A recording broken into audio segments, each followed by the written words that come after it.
What are some tourist locations that are required to go to in Tokyo? In Tokyo, I think everybody knows the first thing I'm going to say. It's Akihabara! Say it.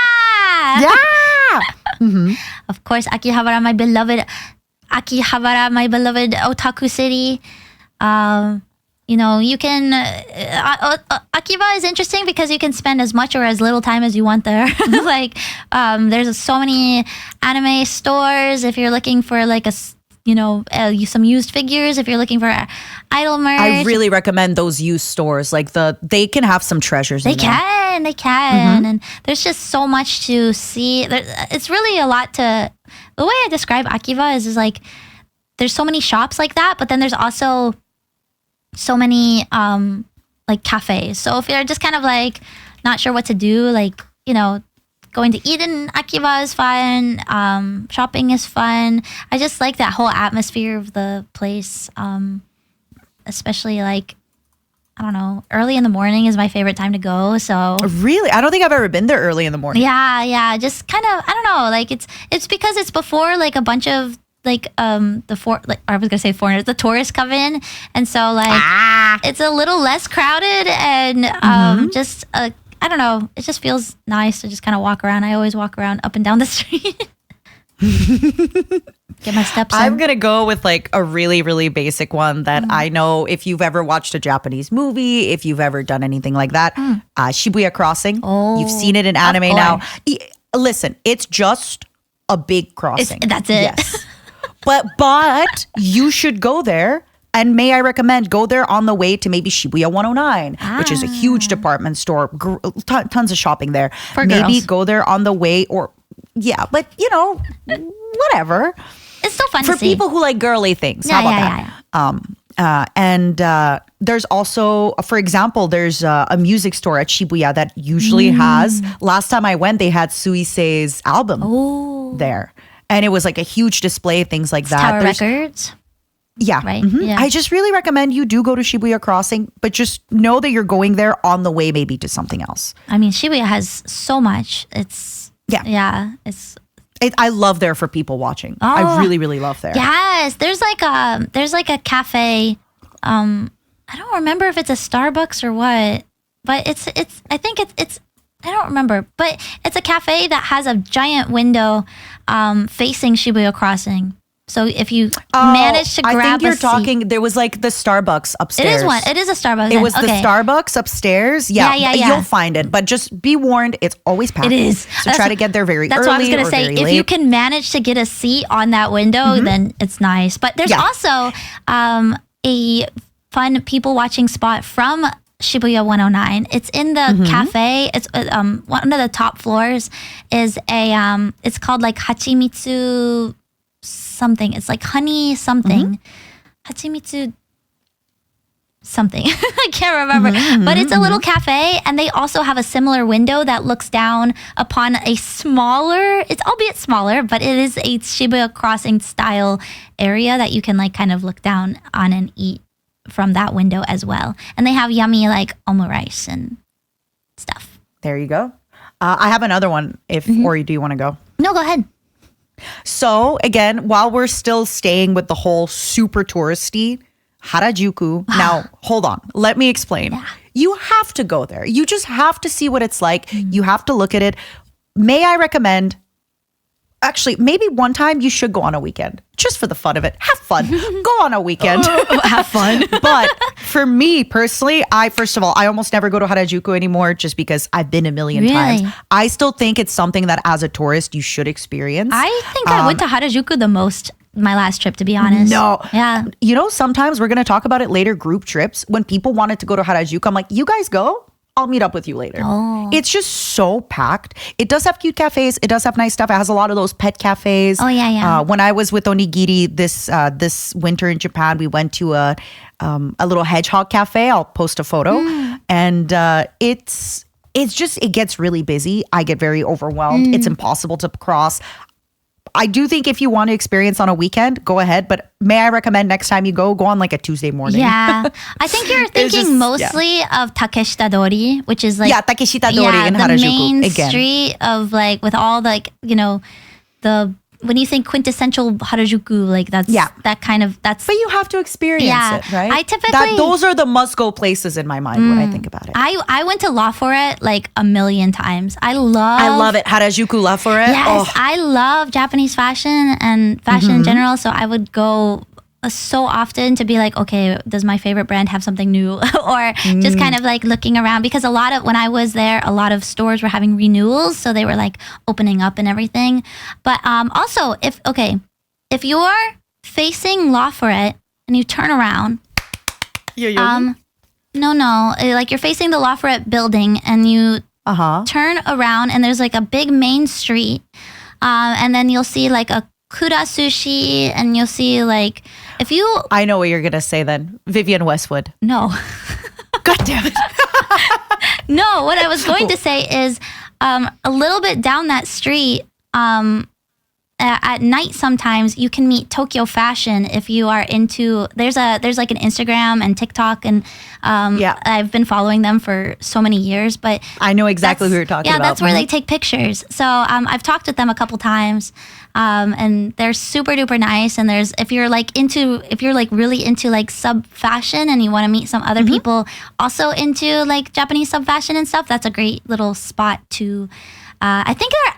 I don't know if they stand in front of the Vivienne Westwood. I can't remember what. Yeah, usually that's why. So there is a big Vivienne Westwood store for my Nana lovers. And usually they'll like walk from the Vivienne Westwood store like down that street. They won't go like down on Takeshita Dori, but sometimes if you're on Takeshita, it was a lot of like that, like Harajuku sub like fashion was also really big, but that was more like 10, 15 years ago or so. Now it's more so on that other street, like you said. No, I mean like they stand in front of the Marc Jacobs. It's like, no, have you never seen the hold on, let me pull up their Instagram. No, I know what you're talking about. It's like street style photography. Yeah. Yeah, they have like the specific page that they run. It's like on Facebook, it's on Instagram, it's on TikTok. Yeah. While you're in that area, it's also really nice to just go to Yoyogi, which is right nearby. It's a big park. It has a great shrine. I'm going to have some pictures. And sometimes, I don't know if they still do it, but there was a lot of these like rockabilly and like Elvis cosplayers kind of. Oh, but it's like seen older them. people, Yes. you know? I think the thing that they're cosplaying is called like rockabilly, if I'm correct. That sounds right. Yeah. Rockabilly. And it's like kind of, when I say cosplayers, they're kind of people in their like 40s, 50s. And it's really cool to see just, it's awesome. It's really cool. Yeah. Yoyogi's nice. I like that area. Also, since we're talking about fashion and it's very close, near Shibuya and Yoyogi, and because Shibuya, Yoyogi, Harajuku are all very close, and also very close to them is Shimokitazawa, which used to be a really huge thrifting neighborhood. It still but is, now I think, I will say it is, but it's like it's gotten really expensive. Yeah. Because now like it's gotten so popular, like, but it's a really, really great place to people watch, to walk around. It's got some great pubs. And it's got some really nice stuff. Bochi the Rock pilgrimage area. That's where Bochi the Rock takes place. So I know the place that like is actually based off of, or not based, the place that they based the theater off of. They don't really like people taking pictures, so just kind of be respectful if you go. Don't crowd around it or anything. Yeah. I don't know if it's so much of a problem anymore because, you know, the hype has died down a little bit, but they used to have signs up like, please don't crowd around. Do not. Yeah. Otherwise, I also think like going to Tokyo Tower makes sense. Like there's a lot of restaurants you can be at where you see Tokyo Tower from there. It's just nice. It's there are some stuff that are this is a very tourist thing to do, but you should do it. Yeah, Why but not? they asked for tourist locations. So these are tourist things. I really love Tokyo Skytree. That was another one. Yeah, I like Skytree. I don't think the top floor is really worth it. Like the top floor. But the main, like the initial floor is like, there's a little cafe up there. It's cute. And, I really, you can see Mount Fuji from it on a really clear day. So what is that like place where everybody goes with the shrine? Asakusa? Yeah. Akasa, wait, now I can't. Right? I'm getting confused myself. Okay, I'm gonna Asakusa Shrine. Yes. Asakusa. Yeah. There we go. Asakusa. There we go. Asakusa, yeah. Sorry, I say it so Russian. Asakusa. No, it's okay.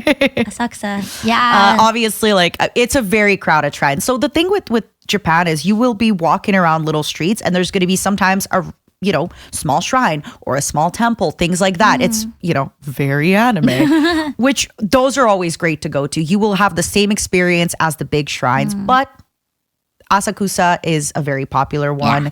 Everybody goes it there. Is much around bigger. it. There's it is like then some of the typical shrines you'll see just on the side of the road, but it's huge. It is really, and really you have big. a whole street where you walk there. There's like a whole street where it's kind of like one of those outdoor shopping malls. Yeah. Where it has a roof, but it's still fully open. Yeah, it is cool to go walk down and like see. It kind of feels like a little festival at all times of the year. So all the time. Mm-hmm. Yeah, but it is a very big tourist spot, so it's quite crowded. Yeah. There's one spot. Actually, I love the area around Tokyo Dome. It's called Tokyo Dome City. And it has like a mini theme park with one of the like most fun. We have to go. Yeah, it has the path. Like when I went last time, the roller coaster was down, but the roller coaster is so much fun. And there's a lot of shopping in there. There's like a haunted house. There's restaurants, and there's also a spa. Like it's called La Croix. It's like an onsen area. Yeah. So you just reminded me of another place. Go on. No, I was just gonna say maybe some people like don't think about it because it's like Tokyo Dome is like you're going for either baseball or a concert or whatever, but the area around it is really cute. There's also there's like a whole little what's the word, like a mini amusement park. It's so cute. I want to try it. Yeah. I'm trying to remember the name of it. It was like either Electric or Sunshine City. It has like a Pokemon Center. Oh yeah, Sunshine City. A lot of people, Sunshine City, there we go. A lot of people say it's kind of like Akihabara, but if you're kind of more into it's for the girlies, like if you're into your BL Otome and into that Road. kind of stuff. Otome, yeah. It has the Swallowtail Butler Cafe, things like that. That's also a really good place to go. Again, thrifting or all that stuff. Sunshine City and Ikebukuro. Ikebukuro, there we go. Yeah. Thank you. Because I was like, what is it? And I know there's a Pokemon Center there. Yeah, it's really fun. I stayed there one time when I came. Oh, really? I really enjoyed staying there. Oh yeah, I loved it. The morning walk through, I loved it so much. One of my fave spots to stay in. The only thing about that area is I try to avoid it at night because Really? Maybe if I'm with people, but every time I've gone has been by myself, and they are nonstop. Even in the train station, like people were trying to stop me, being like, "Hey, you want to hang out? You want to go get a drink?" And I was just like, "Okay." Like it was they're aggressive there. I think because so many because it's like kind of like a girly hotspot. A girly, but so just I was always in a group, so maybe that's why I didn't notice that. Yeah. Huh, interesting. I was always in a group. Otherwise, this, again, obviously, please, Tokyo is a very safe city, but still you should do your research. Yeah. Any area at night in any big city ever can always be a little bit dangerous. But I've had locals warn me to just be a little bit careful around Shinjuku at night because that's kind of like where there's a lot of bars, there's a lot of stuff like that. Just be mindful, I don't go. Yeah, just be a little careful. I used to go for Idol Lives. There was a big theater in Kabukicho that I would go to. Which Kabukicho is. And without fail, I would be followed every time. And so now if an idol group has a show there, it's because usually idol shows are at night too. I just don't go. I just avoid that area because also for me, I'm not a huge party person. There's like a lot of host clubs and things like that. It's not really my scene, so I can't really recommend. I can't recommend anything there because I don't know much there because I don't go. But it's just like any big city. Like in any big city, you should kind of watch out. Like anywhere that there's too much nightlife, anything like that. Like just be a little careful. It's like that everywhere. It's not just a Japan thing. And Japan is one of the safest places I've ever been to. Oh yeah.